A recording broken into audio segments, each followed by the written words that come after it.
Les amis, j'espère que vous allez bien. Comme vous le voyez sûrement, on est le matin. Je viens de me lever et aujourd'hui, je me suis décidée à aller faire du sport ce matin. Je suis avec le petit chien que je garde. Ça vous spoil l'idée de la vidéo. Vous avez sûrement vu dans le titre, aujourd'hui je vais parler d'une méthode pour habiter complètement gratuitement à Singapour, mais avant je vais aller courir. En gros, j'ai décidé de vous amener sous forme de vlog de ma journée à Singapour. Je vous mets le timecode ici si vous voulez pas voir le vlog et que vous voulez juste savoir comment habiter gratuitement à Singapour. De toute façon, pour ceux qui me suivent, vous savez déjà, j'habite complètement gratuitement ici à Singapour dans un endroit. Non, parce qu'il faut voir l'endroit. Je vais vous montrer l'appart, il est incroyable. Regardez la vue qu'on a, la lumière qu'il y a, c'est trop bien. La lumière du matin là, ça fait trop plaisir puisque depuis que je suis arrivée, ça fait presque 15 jours qu'on a un temps pourri. Là, il y a un peu de soleil donc c'est cool. Je vais me bouger, je vais au sport et ensuite je reviens, je travaille et cet après-midi, on sort.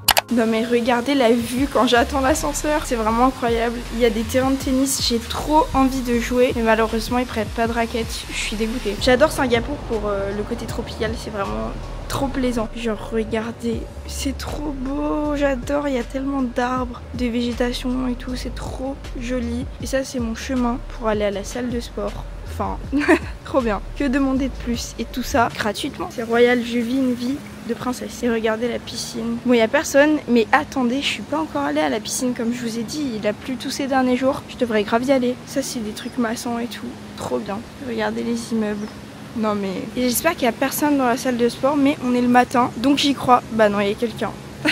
Je serai pas toute seule pour aujourd'hui, donc je pense que je vais vraiment pas filmer. Mais comme ça, vous avez vu la résidence. Bon, je suis à la salle de sport, ça y est, je suis toute seule, donc je vous parle un petit peu. En gros, ce que j'aime bien faire le matin, c'est faire de la marche rapide ou alors de la course pendant 30 minutes. En gros, je me mets en timer de 30 minutes et peu importe ce que je fais, je reste 30 minutes, même si j'ai pas envie, bah je marche 30 minutes. Et c'est très bien quand même. C'est dur de reprendre, vraiment. Mais les résidences avec les salles de sport comme ça motive trop. C'est le dernier vlog avant une autre destination dans laquelle on va avoir un building de fou aussi. Ça va être trop bien. Donc à ce moment-là de la vidéo, si vous n'êtes pas encore abonné, n'hésitez pas à vous abonner à ma chaîne, ça me soutiendrait énormément. C'est quand même trop agréable comme cadre, mais moi ça me donne juste envie d'aller à la piscine.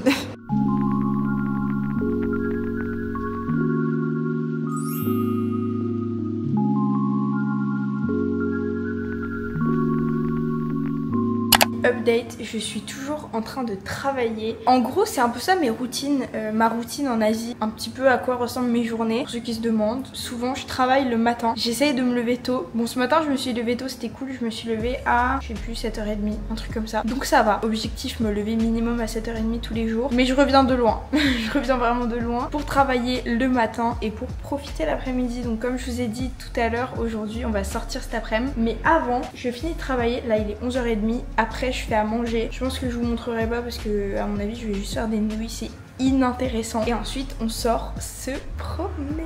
J'ai trop hâte. Franchement j'aime bien faire ça. J'aime bien travailler le matin parce que déjà je suis plus productive le matin. Avant c'était l'inverse, j'étais plus productive le soir, mais là le soir bah j'aime bien me coucher tôt. Quand je rentre j'ai juste envie de me poser, dormir. Donc c'est parfait comme ça, je pense que j'ai trouvé mon rythme parfait. Comme ça aussi quand je sors l'après-midi, j'ai fini ce que j'ai à faire et je sais un peu où j'en suis. Je sais que j'ai travaillé aujourd'hui. Je termine de travailler, je fais à manger et ensuite on se retrouve dehors pour sortir cet après-midi et aussi pour vous parler de comment j'habite à Singapour gratuitement. On est arrivé au jardin de la baie, on s'est enfin décidé à sortir. On a fait une sieste pendant 2 heures. On devait dormir genre 15 minutes, j'ai mis un réveil au bout de 15 minutes et on a dormi 2 heures. Je fais toujours ça, c'est insupportable, mais c'est parce que je me lève plus tôt que d'habitude en ce moment et du coup je me permets de faire des siestes l'après-midi. On est arrivé au jardin de la baie, à Gardens by the Bay. J'adore cet endroit, genre c'est incroyable. C'est vraiment un super endroit. De toute façon, si vous venez à Singapour, j'allais dire faut absolument le faire, mais évidemment que vous allez absolument le faire si vous venez à Singapour. C'est dans les endroits à faire, donc je pense que voilà, j'ai même pas besoin de le dire, mais c'est un endroit qui est exceptionnel je trouve. Moi j'aime beaucoup. On se promène, j'ai un petit bubble tea.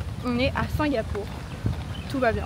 La meilleure ville du monde. Tout va bien. Je voulais là aller dans le Marina Bay Sands, le monstre, le building monstrueux qu'on voit là. On le voit pas mais je vous le mettrai en photo, de toute façon c'est super connu. Un resto sur le rooftop, en gros l'entrée rooftop elle est à 30 $ normalement. Juste après ça je parle et juste après je vous dis ma technique pour aller à Singapour gratuitement comme nous. On a la belle villa. Ouais, l'appart dans lequel on est et tout, c'est incroyable. 0 € pour un lifestyle de millionnaire. incroyable. Que demander de plus? C'est pas possible, c'est pas possible. Il est monstrueux ce bâtiment. Ouais, il paraît beaucoup moins grand en vidéo que en vrai. Il est impressionnant. Moi j'avais été impressionnée quand je suis arrivée et toi aussi. Mais les gens se rendent pas compte à chaque fois, j'en parle en France aux gens. On se rend pas compte à quel point il est grand. Donc il y a ça, il y a la vue sur la grande roue. Là normalement il y a des loutres, j'en ai jamais vu. Les gens disent qu'il y a des loutres, j'aimerais trop en voir une. Je manifeste de voir une loutre aujourd'hui. Et à Singapour les gens sont tellement sportifs, c'est un truc de fou. J'ai remarqué à chaque fois, genre les mecs c'est des machines ici. Ouais, non, mais tout le monde tous les jours ils font du sport, tout le monde est fit, c'est trop stylé. Est-ce que t'as déjà vu à Paris autant de gens courir là? Non. Regarde, il y a que des gens qui courent. Ouais. C'est abusé. Et vous savez quoi? Ça montre à quel point le gouvernement à Singapour est impliqué là-dedans. Le coca, bah ça c'est peut-être une fake news le coca, mais je crois pas. Le coca est moins sucré ailleurs que dans le monde à Singapour. Et globalement, ils réduisent le sucre de toutes les grandes marques, les gros trucs qui existent partout. À Singapour, j'ai pris un coca l'autre jour et c'était 11% de sucre. Vous mettrez à l'écran combien de pourcents c'est de sucre, genre en France, aux États-Unis et tout. Mais je crois que c'est moins sucré ici, juste pour vous montrer à quel point le gouvernement est même impliqué là-dedans. C'est vraiment exceptionnel. C'est exceptionnel comme endroit de toute façon, on aime ou on n'aime pas. Moi je suis pro Singapour. Tout va pas parfaitement, tout n'est pas parfait comme dans tous les endroits du monde, mais je suis amoureuse de Singapour. Bah c'est agréable en fait. J'adore, vraiment c'est... Si vous avez l'occasion de venir, si vous avez la chance de venir un jour, venez passer par Singapour. Si vous allez à Bali, je sais que dans les gens qui me regardent, il y a peut-être beaucoup de gens qui iront à Bali. Peut-être que vous êtes intéressé par Bali par exemple ou par l'Asie du Sud. Si vous regardez mon contenu, si vous n'avez pas prévu d'aller à Singapour, venez à Singapour. Le plus gros point qui pose problème pour venir à Singapour quand vous allez par exemple à Bali ou en Thaïlande, c'est le prix des logements ici. Le prix de la vie, de la nourriture, c'est pas cher. Moi je fais pas de gros restos, mais je vais vous montrer là, d'ailleurs on va aller dans le food court. Je vais vous montrer les prix dans un food court à Marina Bay, à Gardens by the Bay, donc dans le jardin de la Tour Eiffel littéralement, on peut comparer à ça. Ça par exemple j'ai payé 3 €. En France c'est genre 7 € maintenant. Si vous vous inquiétez du prix de la vie à Singapour, le prix de la nourriture, si vous mangez pas comme un roi et que vous mangez pas au restaurant tous les jours, c'est complètement faisable. Et j'ai une technique que je vais vous partager dans moins de 2 minutes, vous en faites pas. Ça y est, je vais enfin vous révéler, pour venir à Singapour en ne payant aucun logement. Parce que ce qui est cher pour venir à Singapour, si vous faites un stop ici en allant dans un autre pays d'Asie à côté en vacances, le seul point noir on va dire au niveau du budget, c'est le logement. Et avec moi, j'ai une technique à vous partager qui va vous faire payer aucun logement à Singapour. Et en plus, vous avez vu, être logé dans des endroits de tarés. Genre ça vaut combien la nuit où on est? Peut-être 300 balles, trop bien. Bref, je vais vous montrer les prix dans un food court, comme ça vous avez un petit peu une idée. Bon, regardez par exemple une soupe de dumplings comme ça, comment ça s'appelle, de ravioli, donc c'est très local, c'est 9,50 $, ce qui fait 6 €. On est, je vous rappelle, dans l'endroit le plus connu de Singapour, le plus... Enfin, c'est connu dans le monde entier quoi. Après, les dumplings comme ça tout seul, 10 pièces, c'est 9,50 $, ça fait 6 €. Enfin franchement, je trouve que c'est très honnête quand même, surtout pour une ville dont on entend toujours que c'est extrêmement cher. Enfin, moi à chaque fois que je parle de Singapour aux gens, parce que vraiment j'adore et je fais l'éloge de Singapour à tout le monde, on me dit ouais mais non mais Singapour c'est cher. Bah si vous venez et que vous avez votre logement gratuit et que vous payez votre nourriture sans être trop compliqué niveau nourriture, en mangeant local et sans aller au resto tous les jours, parce que des endroits comme ça, des food courts, il y en a dans tous les centres commerciaux. Des centres commerciaux à Singapour, il y en a partout.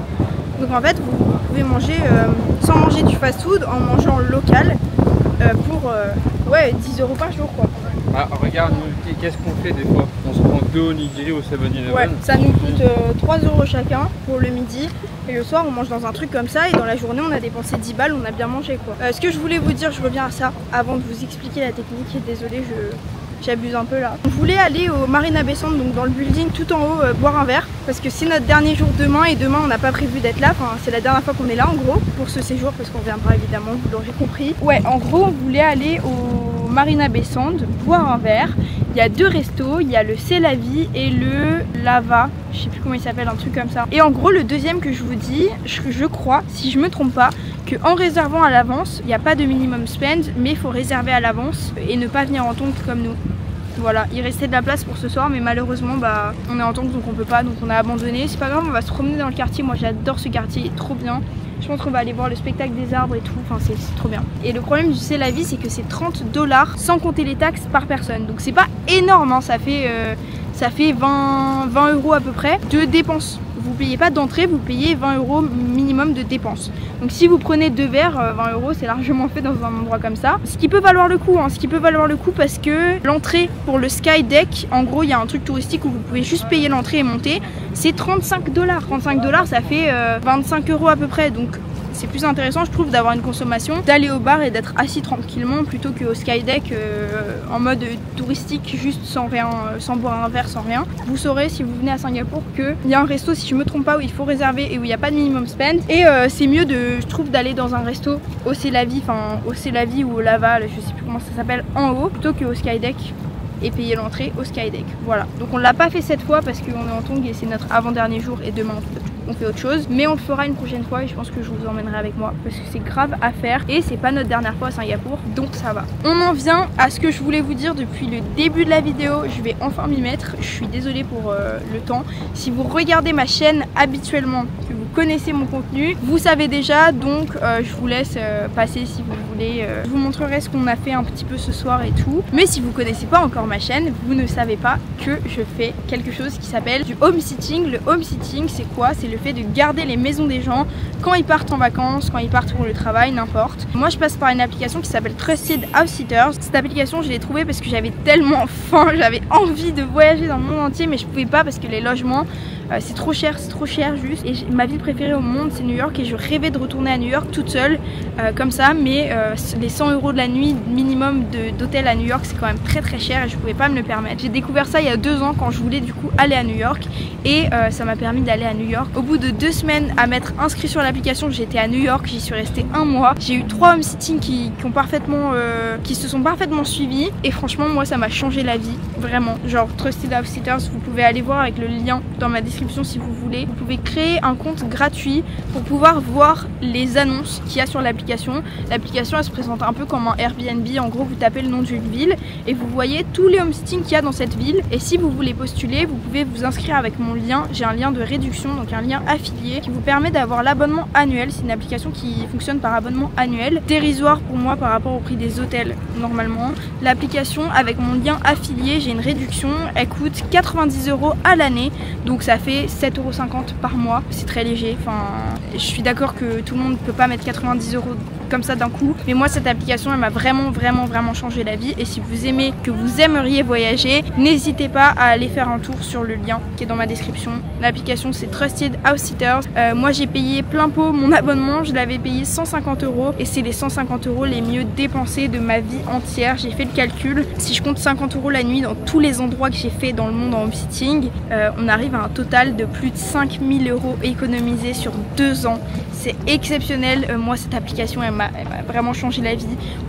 C'est simple, on pourrait tout simplement pas être à Singapour autrement parce qu'on n'a pas les moyens de payer 100 € la nuit à Singapour, et si vous passez par Singapour pour aller à Bali, en Thaïlande, peu importe, qu'un jour vous avez une escale à Singapour et que vous êtes curieux de venir voir à quoi ça ressemble, dans ce cas là, quelqu'un qui a un budget serré, mettre 100 € la nuit pour avoir un hôtel standard le plus bas à Singapour pour venir voir la ville, j'avoue que ça fout un peu les jetons en vrai. Nous on pourrait pas être là 1 mois, 10 jours, là ça fait en tout cette année, juste depuis septembre on a dû passer 1 mois, plus d'1 mois et demi ici.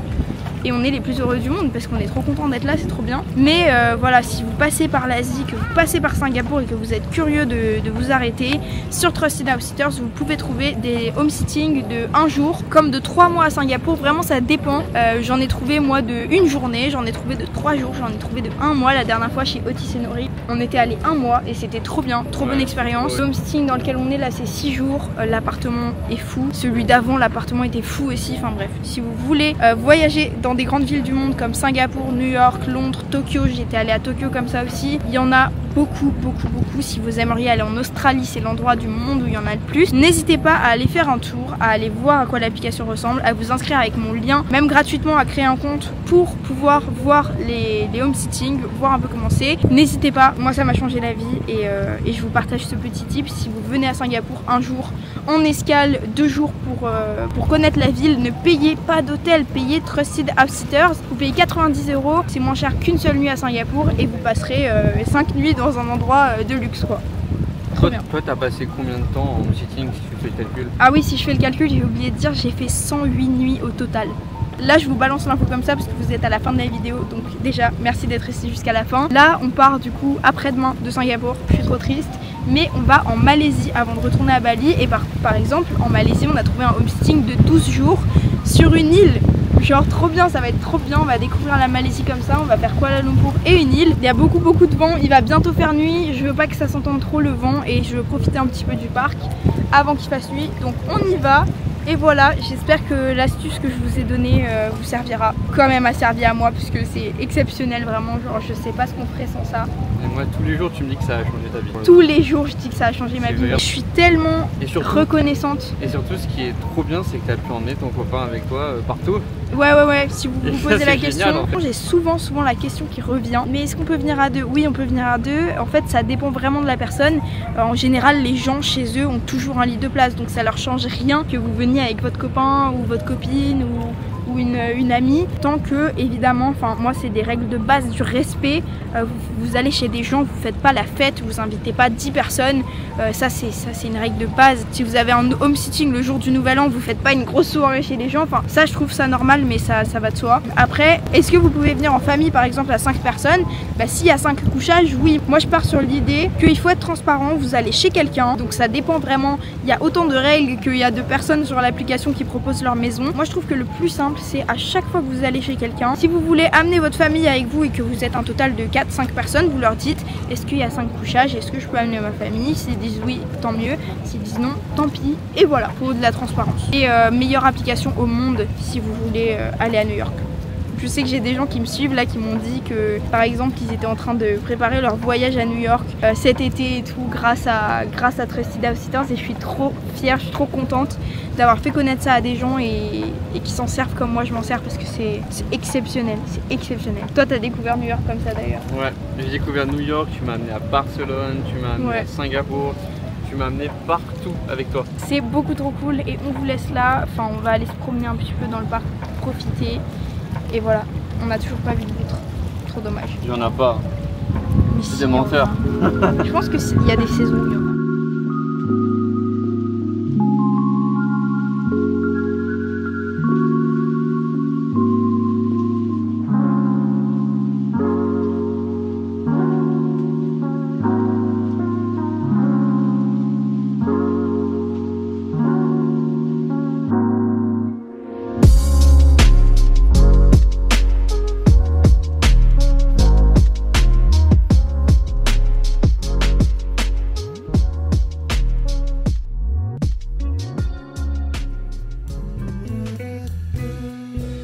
Doors are closing.